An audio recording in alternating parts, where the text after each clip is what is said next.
अल्लाह ताला से मुताल्लिक़ अक़ाइद। नंबर 1, अक़ीदा। अल्लाह ताला अपनी ज़ात, सिफ़ात और अस्मा में यकता है।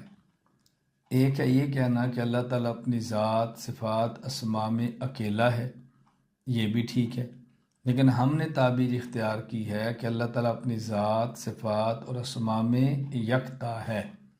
यकता का माना अल्लाह की सिफ़त है अलीम। अलीम और भी हैं, अल्लाह जैसा कोई नहीं।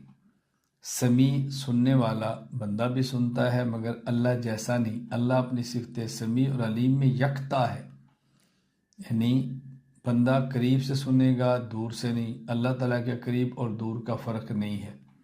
बंदा असबाब के साथ सुनेगा, अल्लाह असबाब के मोहताज नहीं है, तो अल्लाह का सुनना और तरह है। तो ये माना है अल्लाह ताला अपनी ज़ात, सिफ़ात और अस्मा में यकता है।